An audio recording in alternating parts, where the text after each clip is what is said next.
O lalaki. Okay. Ilang mesa? Quiet please. Okay, ready? Ready? 3, 2, 1, begin. Ang opinion sa aking kagrupo kay ang lalaki mas magaling maging leader sa example ng household. Tungkol sa expectation sa mga ng society nga ang lalaki kay most mapilian na mo na trabaho o sila po mo makapagporta para sa pamilya. Sila po expect sa mga sa pabayaran na sa balay. Tungkol pa na sila mo mag-lead sa mga mga trabahoan sa mga balay ay ang asawa mo ay sa internal affairs sa balay, while ang lalaki mo ay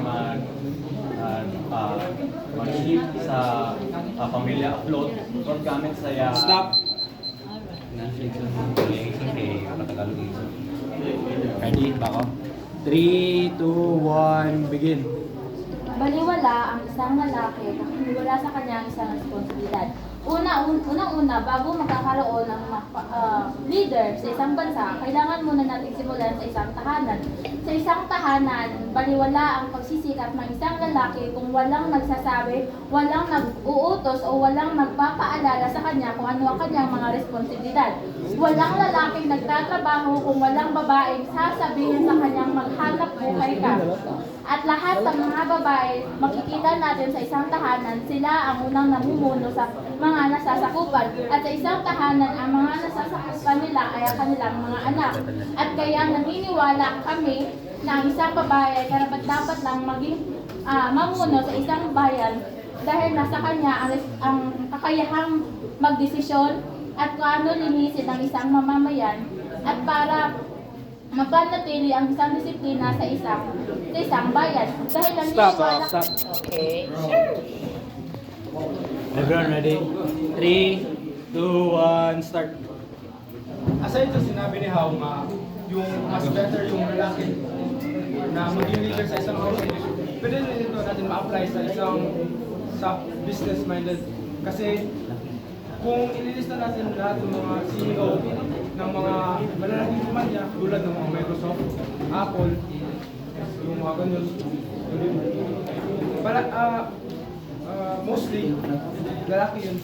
Kasi what makes a good CEO? Kasi what makes a good leader? Strong-willed, strong-minded,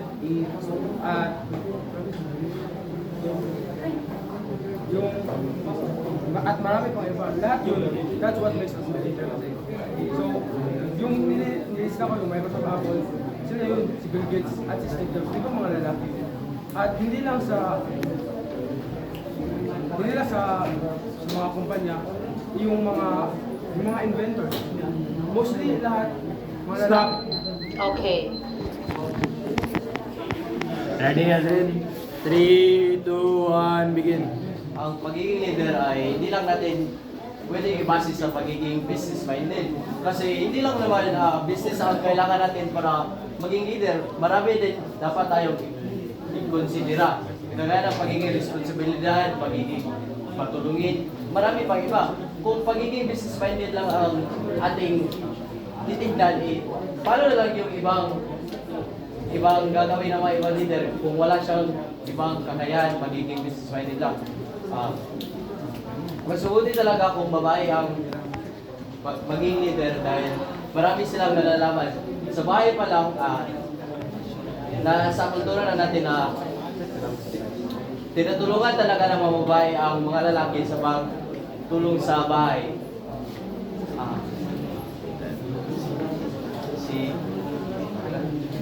Tinutulungan lang ang lalaki sa mga gawain dahil nakakalimutan lang ng malalaki dahil... Stop!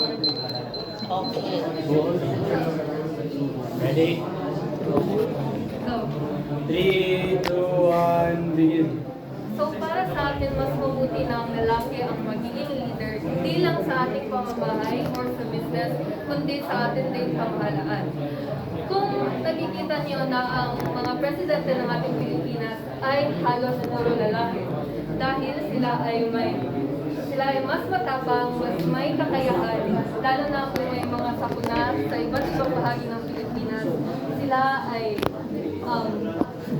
matapang na pumunta doon at tulungan ng mga tao na nabiktima. At gaya ng sinabi ni Hegel na ang babae ang dapat maging leader dahil sila ay mas may kaalaman at sila din mas ang dapat masusunod. Sino ba naman ang susunod kung hindi lalaki ang leader? At dapat lalaki ang maging leader ng Stop!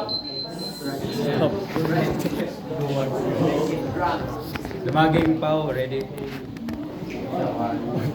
3, 2, 1, start!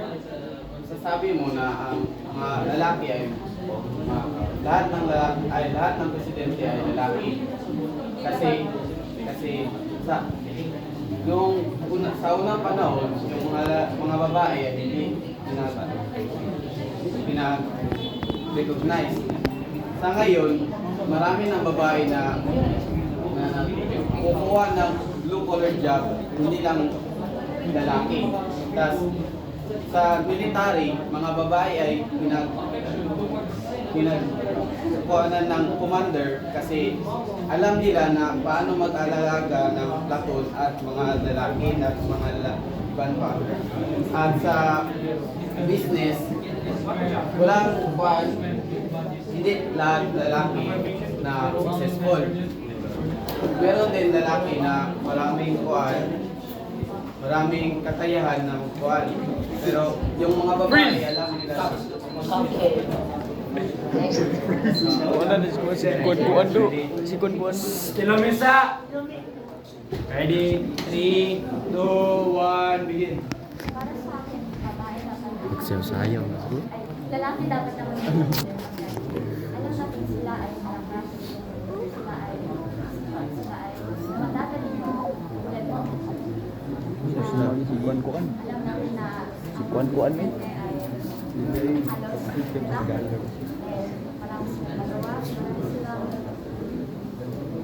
planong gawin para sa bansa natin. Sa bahay natin, ang tatay natin ang tatrabaho para matusok sa tao.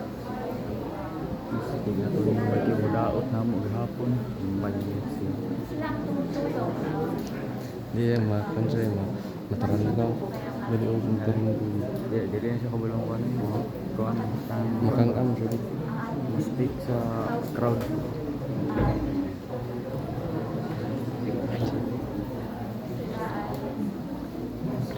Stop! Ready? Pila siya mo. 3, 2, 1, begin. Kung ating yan, tulad dito sa ating mga naging presidente, ang madalas nilang pinipili ng mga leader ay lalaki. Kung kaya dapat bigyan din natin ng chance sa mga babae na maging leader. Hindi lang lalaki ang dapat maging leader dahil ang babae ay may karapatan din silang maging gawin ng mga gawin ng lalaki. Dapat Pilipinas din ay ipapakita natin ang Pilipinas na ang Pilipinas ay sumusuporta sa gender equality kung saan ang mga babae ay pinahihintulutan ng mga lalaki, ang mga babae ay pwedeng gawin ng mga gawain ng lalaki. Hindi rin dapat natin idadaan ng mga babae sapagkat kaya ng mga babae ang katayahan ng mga lalaki. Dapat maging representasyon ng Pilipinas ng gender equality sa ating Dok, timing kay Choy. Benchelen. May isa pa. Meron pang kuan ma'am. Tukaton 2 minutes.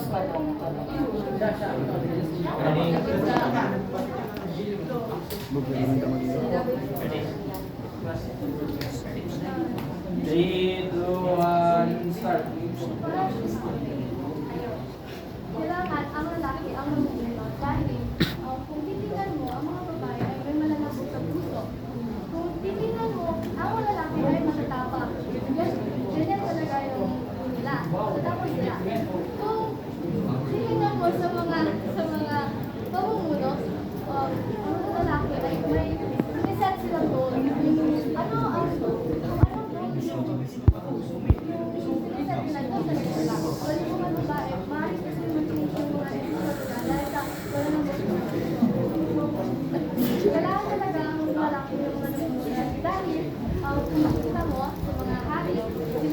palagi kami while nandun lang yung Alay na ako, liman.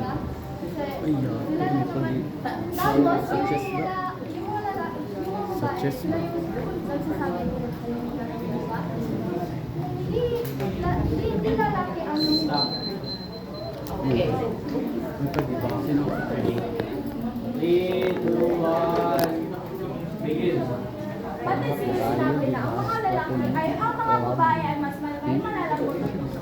Dito, masasabi mo na ang babae may mas may etikal na pag-iisip kumpara mo sa lalaki. Sila ay mas may malambot na puso kumpara mo sa mga lalaki sapagkat sila ay nag-iisip at compared sa mga lalaki na sila lang ay nagpapadalos-dalos sa kanilang mga ginagawa. Compared, ihahalintulad natin ito sa classroom setting. Makikita mo na mas powerful, mas superior ang mga babae kumpara mo sa mga lalaki. Sila ay sumusunod at walang magagawa kapag sasabihin mo na ang babae na ang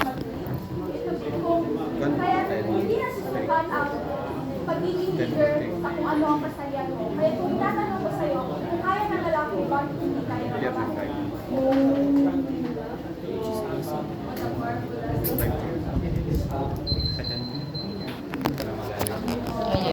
Diretso na.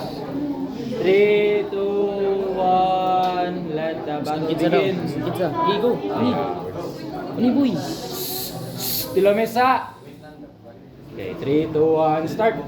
Sin kitsa. Dahil sa sabi na ang mga lalaki, ang mga lalaki, meron mga society na expectation ng mga lalaki. Mga dahil sila Sa panahon na yun, kailangan na natin baguhin ang stereotypical mindset na kung saan mas malakas ang lalaki kaysa sa babae. Makikita mo naman na sa mga panahon na yun, ay kakaunti lamang ang mga posisyon political ng mga babae kumpara mo sa mga lalaki. Stereotypical mindset na kung saan ang pagiging leader nakabatay lamang sa physical na kasalian ng mga lalaki kumpara mo sa mga babae. At kung mapapansin nyo, ang lahat ng mga kakayahan ng mga lalaki ay nagagawa na rin ng mga babae. Kahit sa pag-iigib at kahit sa mga mabibigat na mga gawain na ginagawa lamang ng kulturang dati ng mga lalaki, ngayon ay ginagawa na namin ng mga babae. At ano ba ang dahilan? Bakit hindi bibigyan ng pagkakataon na maging pinuno ang isang babae? Sa kung saan, kung ibabato nyo sa amin ang pagiging business-minded, paano naman, di ba? Naniniwala kami na sa tagumpay ng isang tao may sa likod niya ay may tulong ng isang ina, ng asawa, ng mga kapwa babae, at lahat hindi nagagawa ng isang lalaki ng mag-isa.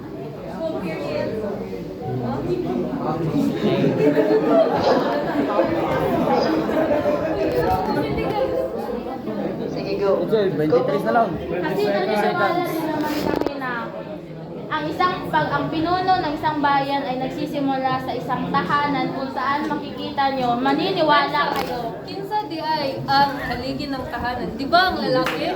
Kung ang haligi ng tahanan, sino naggagabay sa isang haligi ng tahanan? Ang haligi ang naghahanap ng hanap buhay. Uy!